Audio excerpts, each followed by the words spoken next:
Are you ready to take it to a new level? Yeah. Yeah. And let's get fired up.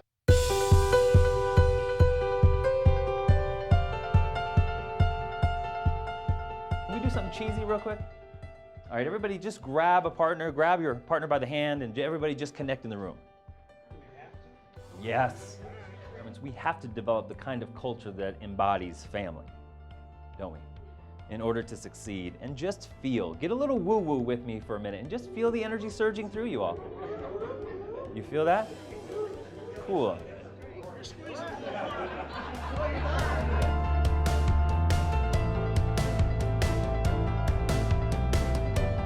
So the key is, guys, we got to have some tools to be able to manage our emotional and our energetic state consistently throughout the day.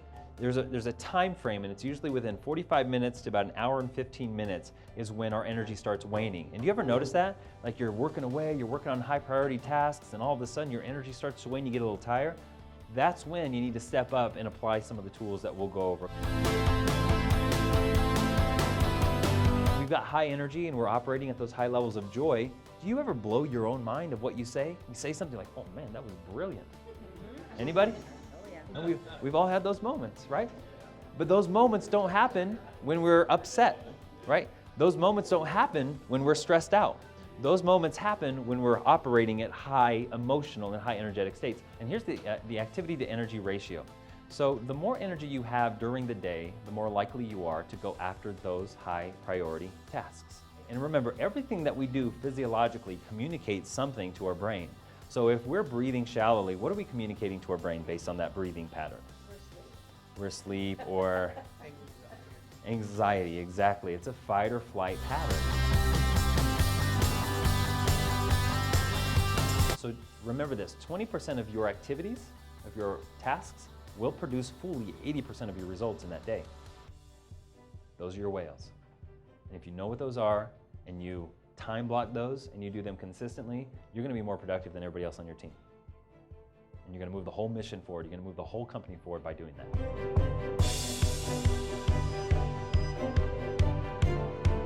The famous philosopher Mike Tyson once said,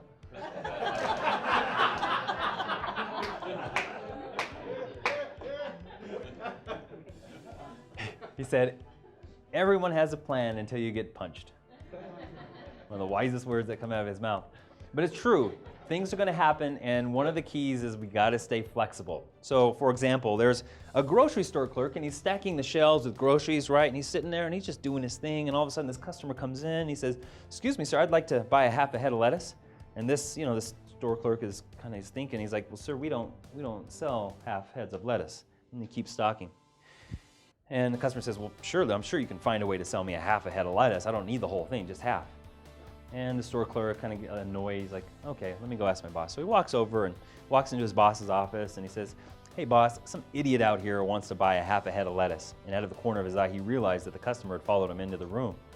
And thinking quickly on his feet, he said, and this fine gentleman, he'd like the other half.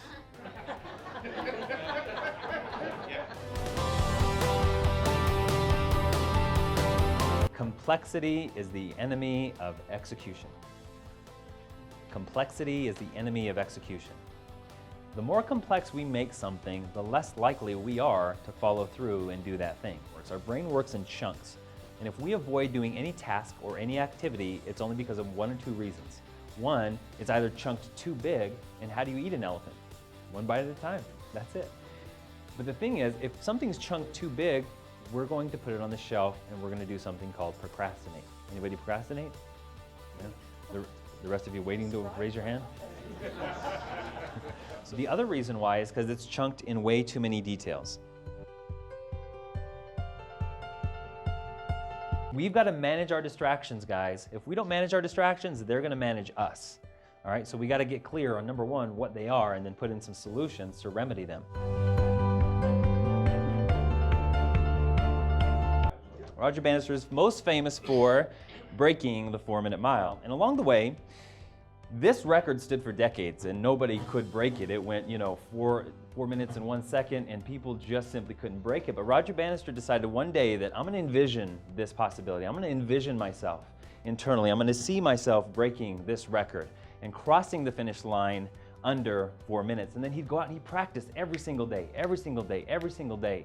And one day on May 4th of 1954, he steps up to the starting line. Everybody give me a gun noise, ready? That's good. Lap 1, lap 2, lap 3, lap 4. He crosses the finish line at 3 minutes, 59.4 seconds. And he astonished everybody except for who?